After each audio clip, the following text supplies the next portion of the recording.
Hi guys, welcome back to the channel.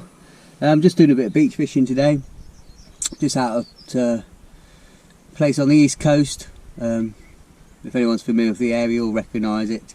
We just basically just got one rod. I'm just going to do a bit of bass fishing, first bass fishing session of the year. High tide, or sorry, low tide, supposed to be about 9:40, so I've got about 20 minutes. I'll get up there at low tide. I've just got one rod, got 12-foot Shakespeare Mach 2. I'm using my barbel rod, it's perfect for shore fishing. Shakespeare 4000 salt reel. I've got 40-pound braid leader to 12-pound line. I'm just going to use a bit of everything really. I'll start off with my favourite, a Dexter wedge and a string of feathers, and I've got lures. I'll show you through the box later on. Nice little pond. It's definitely fish in it, even though it's so close to the shore. There's loads of whatever they were, laughter, roach or something.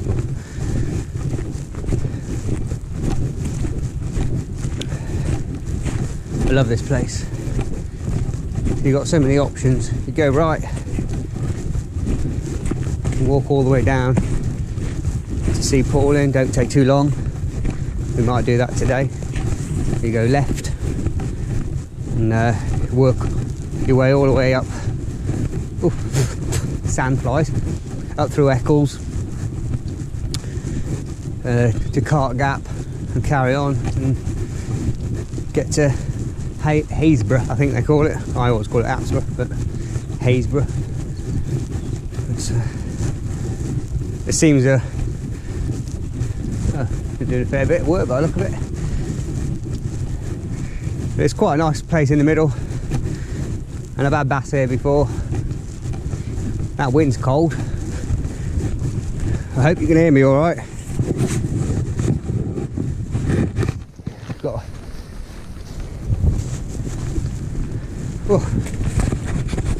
breezier than I thought. I was supposed to get out. Hello. Here we are.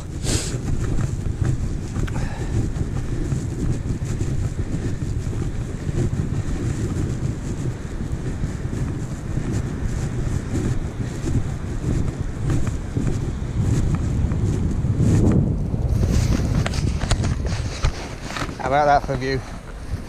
That's what it's all about, isn't it? Getting out and being there. So we're going to walk our way. Oh, we'll go straight down. We'll pick some lures. Right, I'm just starting off on this rig. I've got a 45-gram Shakespeare Dexter wedge. And I've got a string of feathers to make up myself. 1, 2, 3, 4, 5. 5 on a string there. I find the bass tend to be on the bottom, if you can get them on the bottom. But the sun's coming out, and let's go and have a cast and see how we get on. Fingers crossed, eh guys? Wow. The water's nice and clear, it's cleared up a bit, and I think that's perfect for a bass today. I don't want to speak too soon, but I'm just going to walk along, have a few casts, try a few rigs, but that just, oh, it's beautiful rolling surf today, not too rough. I know we're at low tide now, so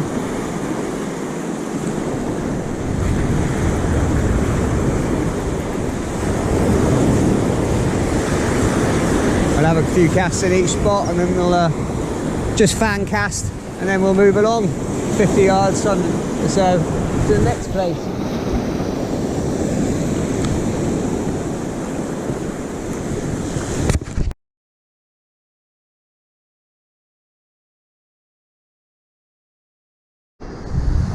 You've got to watch your feet. A couple of times I nearly got a boot full. you get a bit further and further in with each cast if you're not careful. But I'm starting to go a bit further and further. I'm just trying to cast over that break and wave there. And let it right out. Just over the back of that wave like that. I think I had a little take about 2 or 3 casts ago. I just felt something juddering away, but it came off, whatever it was. But that furthest breaker, so that there, that's where I want to be.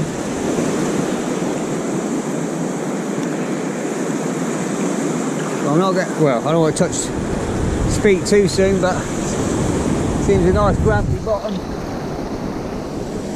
That's perfect. Just letting that sink.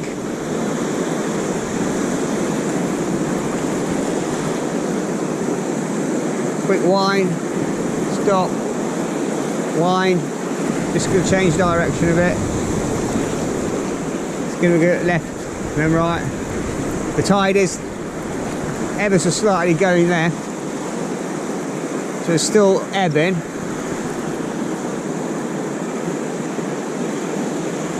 You can see how it works. I don't know if you can see that in the water there, flashing away. Right, and let's just work our way along. Say this is my rig at the minute. It's got a 45 gram Shakespeare Devils Dexter wedge. It's £50 or £55 leader or rig line. I just make all these up myself. Got £25 Floramax. I think they're size 1 mustad hooks. And I just make these myself with just a bit of silver paper, glittered paper, blue whipping, some tinsel, just whipped on. And I've caught me plenty of bass. And when I'm casting, just leaving myself about 6-inch drop. And I'm just letting the weight of the lure take it out. I'm not forcing it, I'm not forcing the cast at all. I'm just rod up, arm straight, pointing it directly out, swing the lure towards me, out, feel the weight, cast it, put your finger on, straighten it out, and just let it sink.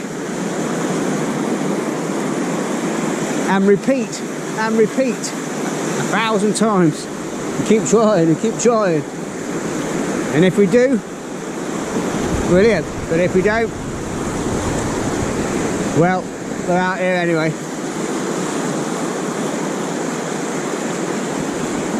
Just quick retrieve, pause, and quick retrieve. You can see how it works in the water there. I'll bring it in. And normally when you get them, they can be as close as this first breaker there. They'll come right in for it. Just give it a little bit of a pause.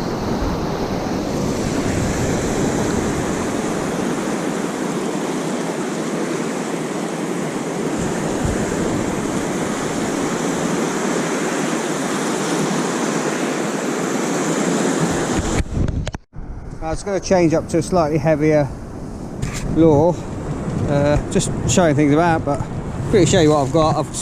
I tie up all my own rigs, so again I've got more feathers here, back up in case I lose any. I might try the old sand deals in a minute, a bit of flash on there. I've got some of the blue feather ones that I made up myself. I've got some like little jig head things. You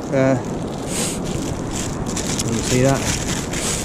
I just made these myself. Bought some drop shot and stuff. Some little jigs. Bit of tinsel on there. I'll just put them on these. I bought a set of these. It's a toolbox really, but all these slide out, and so you can change it, put them in, get the compartments to suit. But I found them, the ones that I'm not using, because obviously the bigger lures, they're great for storing these on, so put them to use. I've also got a selection of Dexter wedges. That one's a bit rusty, being used. Anywhere from like 25 grams, 35, 50, some of the bigger ones. But, some leads as well, if it's just some nice flat leads, or 1.5, 2 ounce leads, just if it's rocky, rough ground. I don't really sort of like catching the bottom hook on the rocks all the time and losing gear. I've got some jellies, soft baits, which are good as well. Probably when the water's a little bit clearer, I'll give them a go. Always keep a Swiss Army knife. Yeah, always keep a, obviously, you know, Swiss Army knife. You always need it for stuff. Some nice little shads, caught bass on these, and then we've got some nice Pachenkos, which I'll be trying later on once the sun come out. I'll definitely be trying them. If it gets a bit flatter out there, I'll be giving these a go. Big pencil, 70 gram pencil lure. I'll definitely be giving that a go. That's a new one, I've not used that yet. With Salmon Conrad mackerel lure, got a load in there. The old banana Pachenko.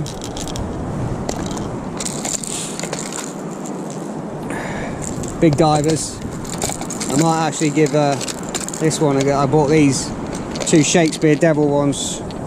I should be giving that a go later on.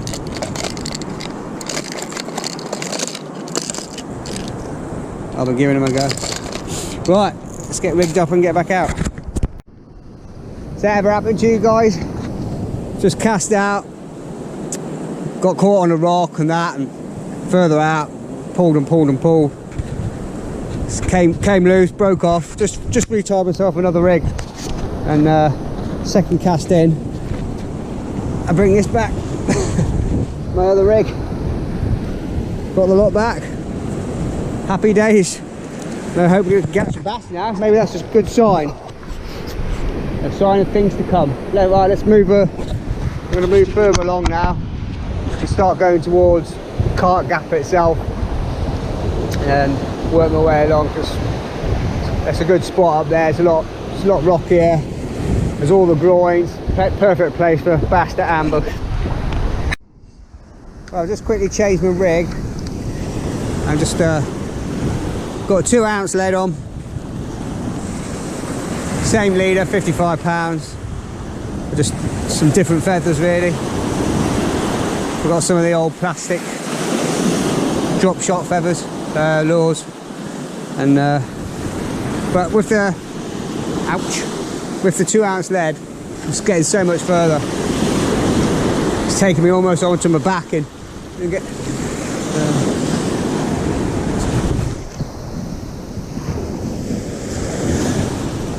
That's about 120 yards, maybe more.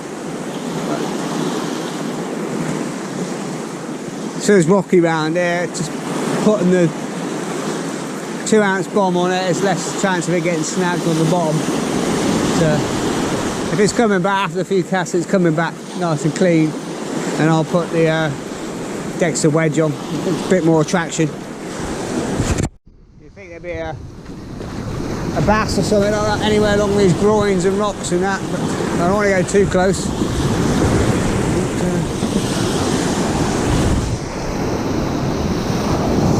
That'll do nicely. Keep that line tight. Keep the rod to the right. And the tide is pushing right to left still, so I ought to get on those rocks if I can. Keep the rod up, I think.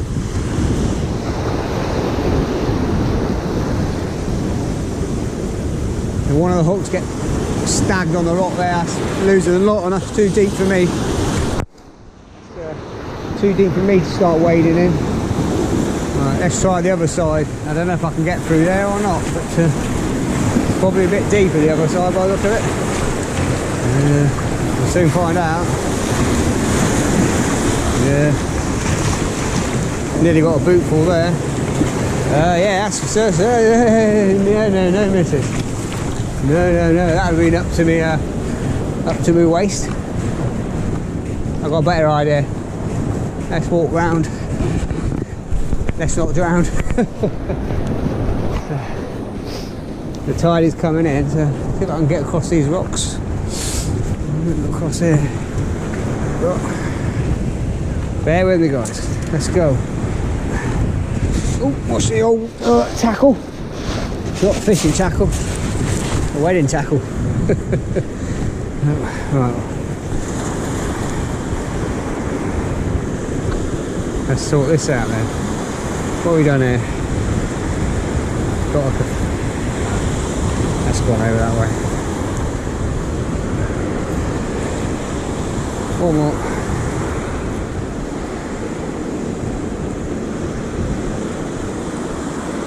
One more. Right. One thing I've learned as well, every cast, before you cast, just chuck everything. Check all your knots, check all your links, leaders, check everything's nice and tight, nothing's twisted. Check your line, make sure it's you can pull out line, it's not snagged around the tip. Don't go too tight, otherwise you will get one of the little feathers wrap around. Let the lead do its job. Let's have a wonder, guys. This is a good spot when I do normal beach fishing, especially on a big high tide, because the water will go up to the top of that wall there on a big spring tide. So you've got to fish the ramp way up here in a minute, I'll show you. But just literally dropping your lead just off the end of these, really. Yeah, all it needs to be along this line with a nice pulley rig, so you can get your rig over the top. But it's great for dogfish and smooth hounds in the summer. They'll all come along here when all the crabs and everything, shellfish, get pushed up here on the tide, and you can just fish off the ramp, number 30.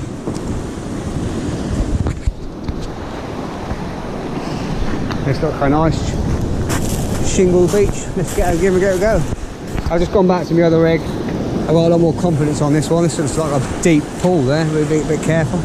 Let's just always test it with my rod. How deep it is. Yeah, I don't think I can get much further than that. Yeah. I'll go up here. There's like a... You can see where the deeper channel runs in behind it. You have to be careful you don't get cut off. It all looks flat, but it's not. And you've got these deep bits here. You're walking yourself along. You're gonna find yourself cut off quite easily. And here, see, this is all soft as well, really soft. The tide comes in very fast, because it's so shallow, so sandy. It races in. Right. Let's give it a go. So switch back to this first rig for confidence. I've caught plenty on it, and I've just gone for the 2 ounce lead to get myself a bit of distance. See how we go.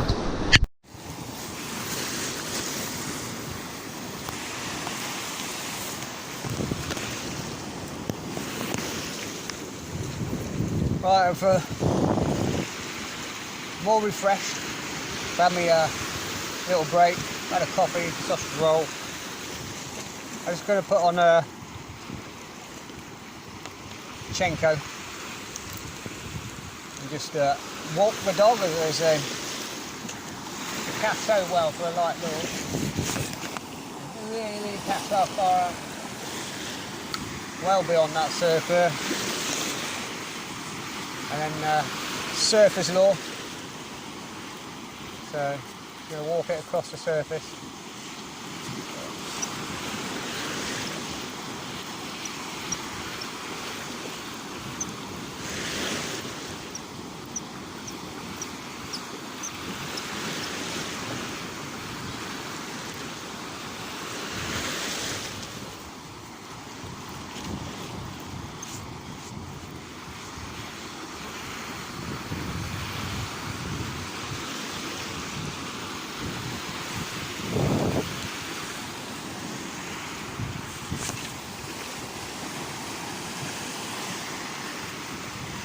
I'm not sure why well, obviously the tide's coming in and the flow's going left to right, but the law's going over to the left. Whether that's just the top surface current, and then obviously the main rip current is underneath. The old R in and R out. Hopefully just practicing.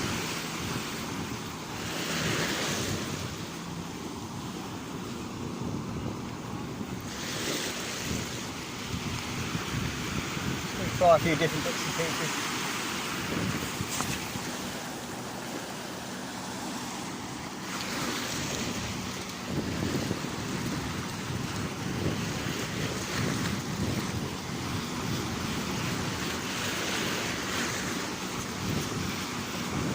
I don't think the water temperature's the law's fighting to go left.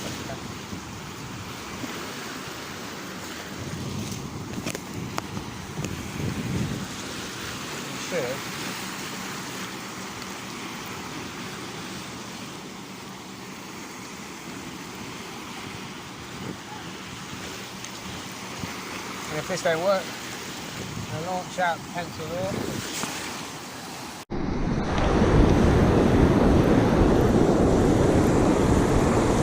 Anyway, poor felt a little head shake there, but there's plenty of weed, I think. But I think the bass will be hanging around kelp beds and that, and probably a place to be.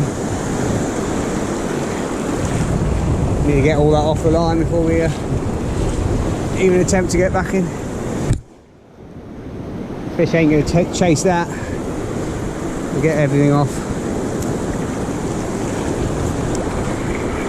Make sure everything's running free. Just check. Let's have a go again. That's so much better cast. Getting out there.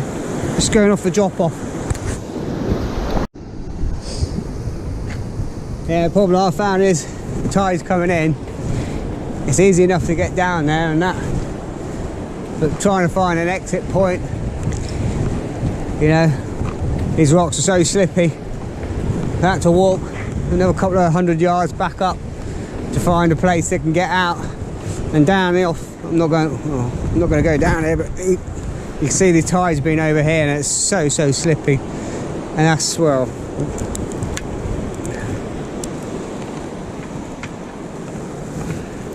that's about 8 foot down there. You wouldn't want to slip down there, I know that. But yeah, if you're going to go out and just check the tides, I use there's thousands out there, but I use the Beach Guide UK. You can select your region of the country, then it tells you Norfolk, Suffolk, Kent. Then you obviously press Norfolk. It brings all the beaches up in Norfolk, brings up all the tide times, the highs, the lows, what sort of tide is going to be, the big tide, small tide, yeah, what time. You got to know all that before you start venturing out. I mean, I've got my wellies on, but sometimes I have my chesties on in the summer, but you got to be careful. Just be careful, you know. It's good enough. You know, you live for fishing, as they say. Don't die for fishing. So, yeah, just be careful, guys and girls. And, I mean, I can get down there, but say these rocks are so slippy, trying to get back up again, that's your problem. Hello, someone down there. don't know if you can see that, there's a load of winkles and cockles there, all stuck on here onto the rocks. The bigger ones are cockles, and or I think the dog whelks actually, and then that's what all those shells are. If the fish locker, if I'm led to believe is right, from the fish locker, and all them holes is from where they get on top and drill a hole through them and eat all the goodness out of them. So I think the whelks are carnivorous and the cockles are omnivores.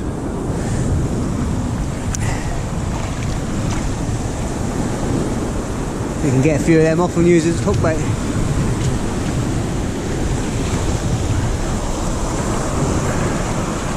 The tide's definitely coming in now. Starting to push right to left, left to right, sorry. So, incoming. And I think as soon as I reach that ramp, it's time to take a break and refresh. Well, it's getting that lovely now. I'm going to have to take my beanie off in a bit. That's a fantastic day. Absolutely fantastic. So warm. Well, we're coming up to the part of the beach where I've been looking forward to now. The lighthouse there. The old castle in the distance. The sand cliffs. We know where we are. But we've got all these groins.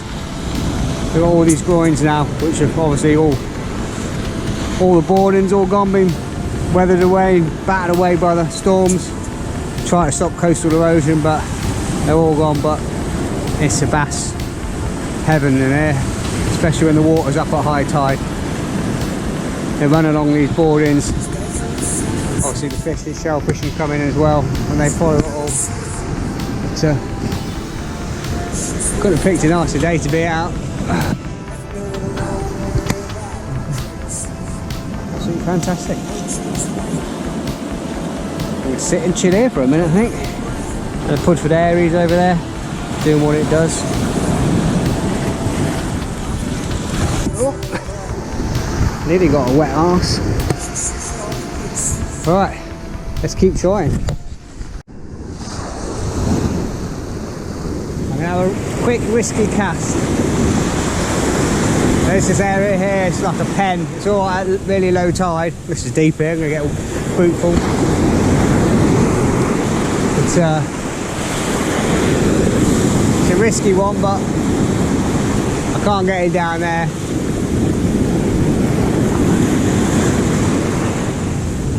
I could lose a lot like that.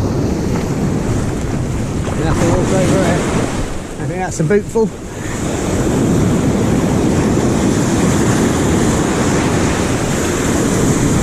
Keep the rod high, I think. We're not going to get snagged, I think.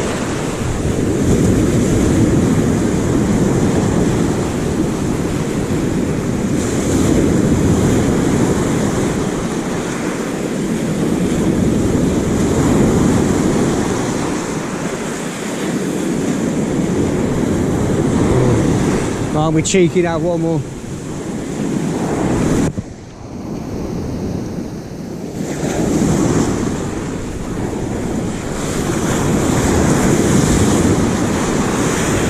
It's one of them pegs or places, you know, that's trouble, could be potential hell, but you've got to give it a go. And that's grating on something, I think.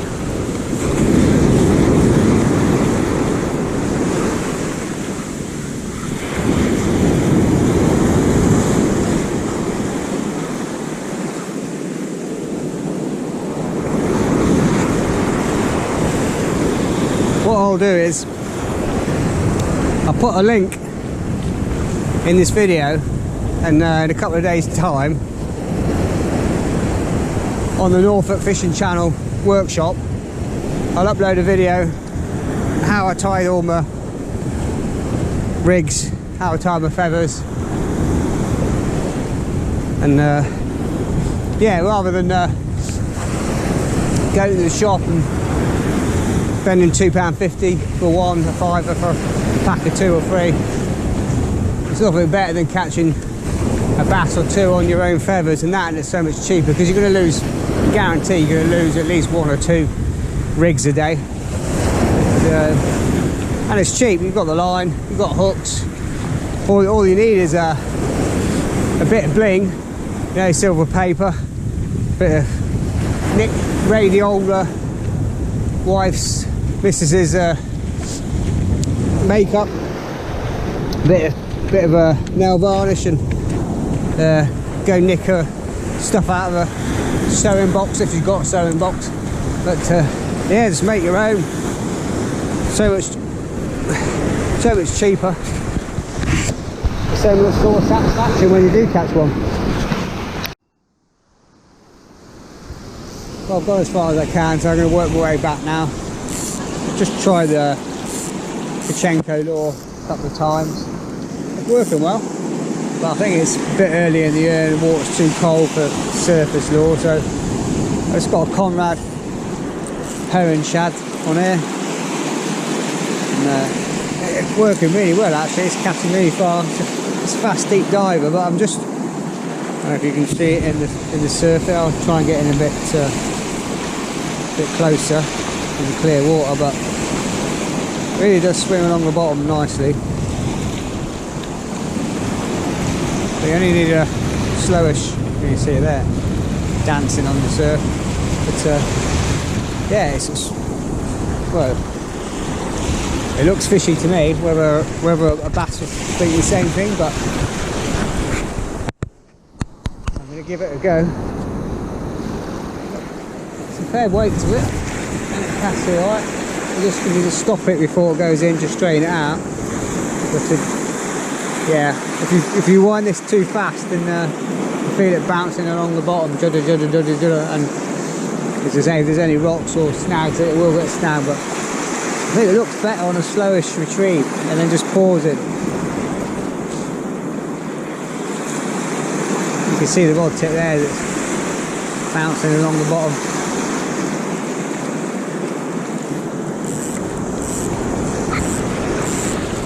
See, I don't know if you can see it. I'll pull it out.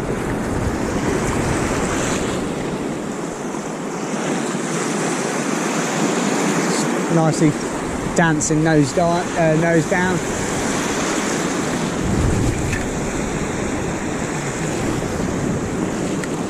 I'll have to check that out, because I didn't like the sound of that as it went out. Bit of a braid knot or something.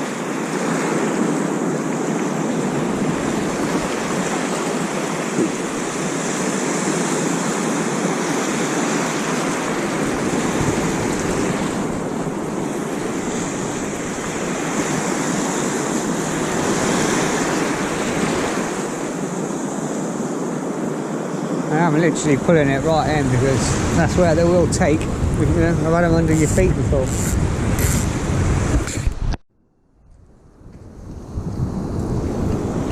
Well, the tide's well on its way up now. It's on the flood and it's looking bassier and bassier. But I just get out of the water for a couple of minutes and try and warm my right foot up. I've put 2 pairs of socks on, a thick pair and my welly socks. But I've just put my hand in that water. It can't be more than like 4 degrees, but yeah, I'm in as far as I can go. But you definitely won't be in. You won't want to go in plumb depth today, I tell you. That water's bitterly cold. It's July and August. You can come up here if you shorts and t-shirt and a pair of flip-flops. I've got some just like jelly shoes that I'm wearing here, and it's lovely. But I think a couple of minutes in this today and you'll be having hypothermia, I think. It's still only April. It's cold still, that water. It's really cold.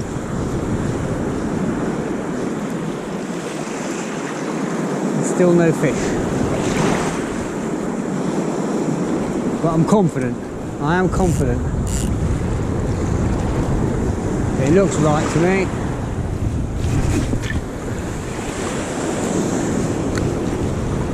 I'm I'm confident of something. This is a perfect little spot, this one.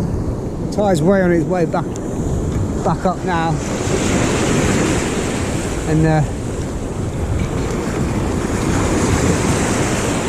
those breakers are lovely. Oops.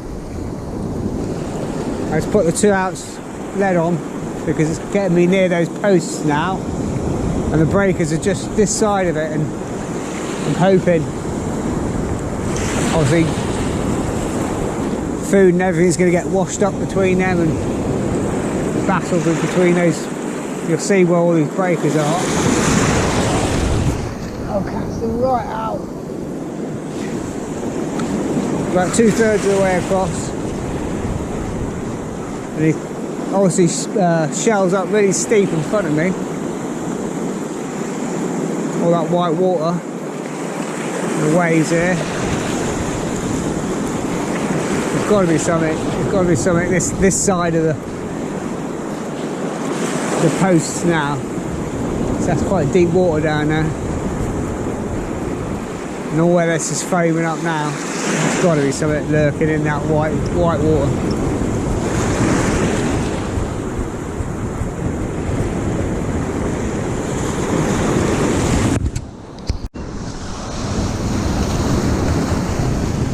So slippy on this first step, very slippy.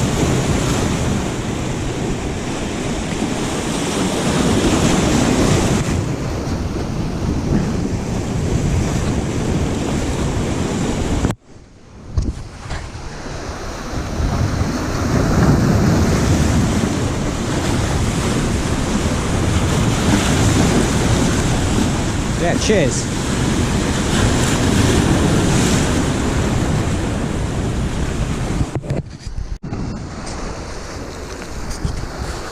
It's got one of the old original slipways, concrete and stone, and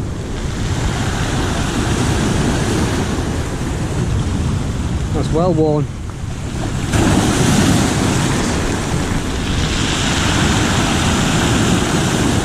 That's coming in with some force, I tell you.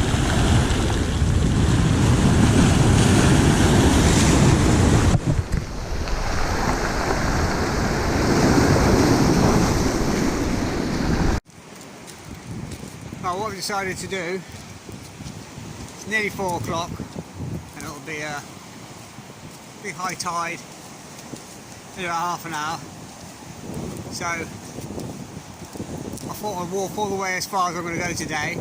I'm not going to go as far as Sea Pauling, it's been a longer day already, but so what I decided to do is I'm going to walk up to the first set of breakers, or the stone breakers, the defence wall.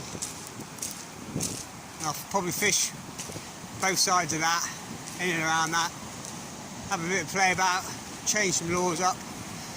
I'll have a go with my feathers and Dexter wedge first, and then I'll change, try a bit of this, bit of that, just a bit of experimentation. But so I like starting with, I don't know if you can see it, but the Dexter wedge and the feathers. I just think it sort of replicates a small sprat or small herring or something, just chasing a load of bait fish, whether it be sand eels or. But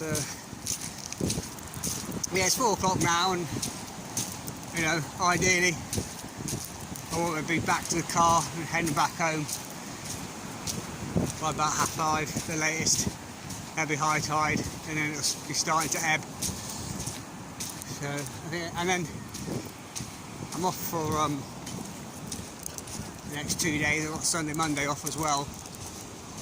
So what I'll do is, I was thinking tomorrow that could be another episode. Tomorrow I'll do part 2, and well, we came out, where did we come out? So, yeah, just near that post, or there, behind me, about another 100 yards, and we'll turn right tomorrow, and then I'll work all the way down to see Pauling. Hopefully I'll get there a bit earlier tomorrow, get there at low water, so we can, as I say, fish the flood defences. I need to stop and get a drink. I'm parched, absolutely parched. I only had one coffee, or two half cups of coffee, little tiny cups of coffee. I've got a bottle of juice in my backpack, which I'm gonna turn around, and if you can see in the distance,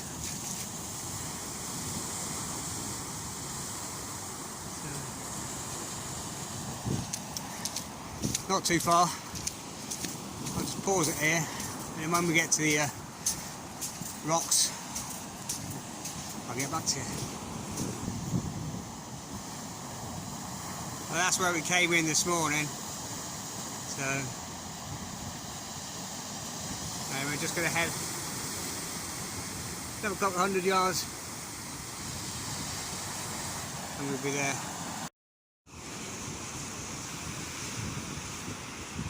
Beautiful sand dunes here. It's round the corner, RSPB Bird Sanctuary. It's all fenced off, so you shouldn't go in there with dog walkers or people. It's nesting terns, and it's so picturesque. I've been out all day and I've not seen another angler. I've not seen anyone chancing along.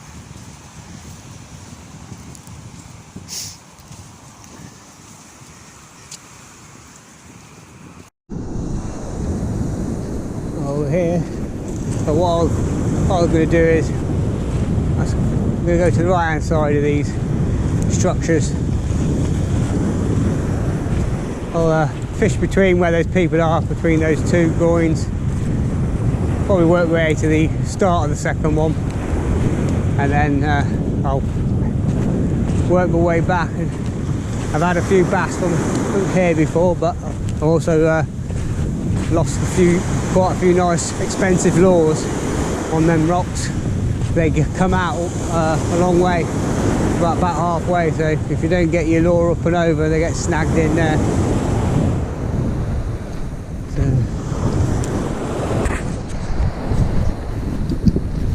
often chatting to those people, they haven't caught anything, been there all day. It's some strange sort of place where they're fishing, really. I mean, I think they're trying to get in between the rocks and that post, because it says it's a deep channel there, and his lad spearfishes it in the summer and he's had some big bass from out there. I know it's deep in there, that's what I say, I've lost lures in there, but there's a big snag and the bass run through it. But you do see people, you're not allowed to, you're not supposed to, on a low tide, if you know the tide's getting across here and walking on, fishing on the other side. But I did that years and years and years ago, before those signs were on there, and it's bloody scary. I mean, one move and you're down in between them rocks, and I mean you can see the sea underneath you. It's about 15-foot drop. I mean, why you want to clamber up there, I don't know. You just risk putting your life in your bloody hands. Not for me.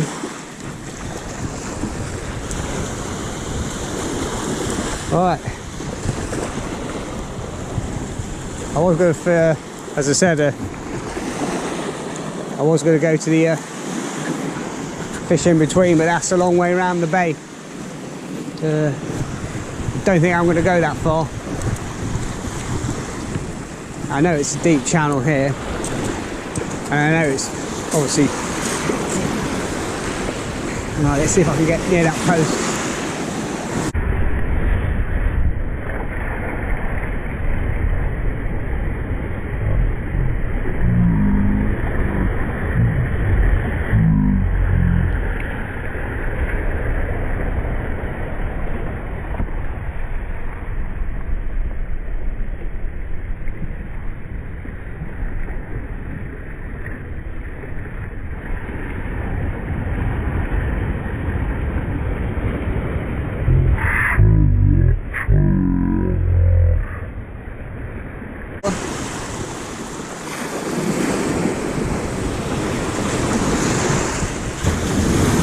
was here in the summer and I was fishing feathers in a spinner, and I was bringing no end of shrimps back on the hooks. The water was alive with shrimps and small prawn and that. So, I mean, if they're here, the fish will be here, that's for sure.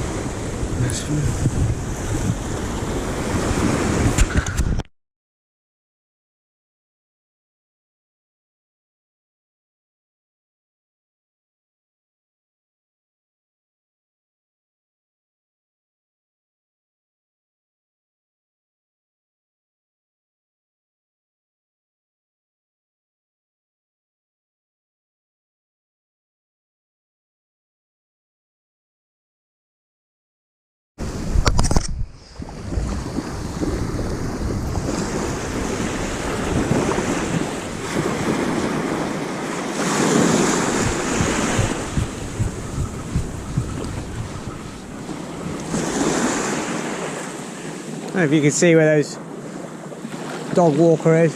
There's a sandbar that goes along there, and you get two different tides. You can see where those waves are breaking, and you get the tide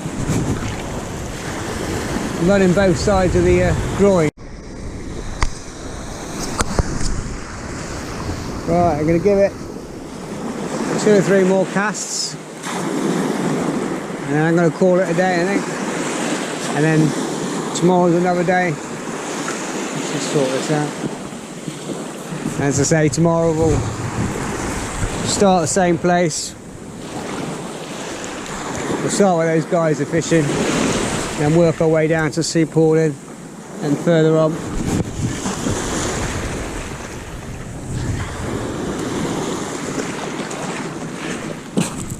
And I'll do a quick sign off in the car.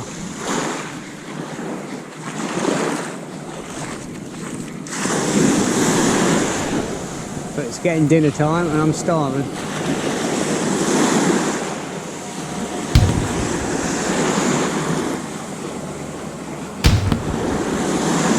No snack attacks for me today. When I'm fishing, I'd rather fish. I'm not one for sitting behind flight alarms. I don't mind it a couple of times a year, so I like to keep busy.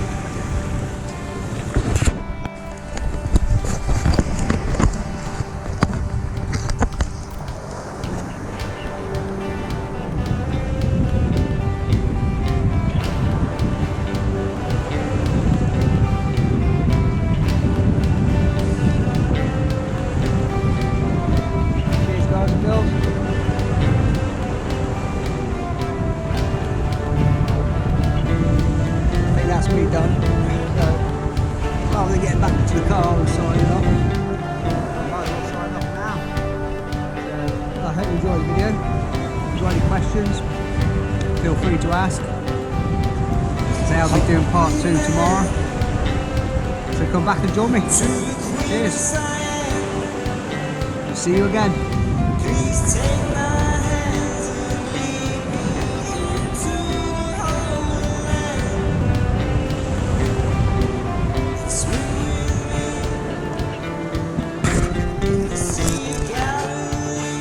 Alright guys, just going to do a quick sign off, back at the car.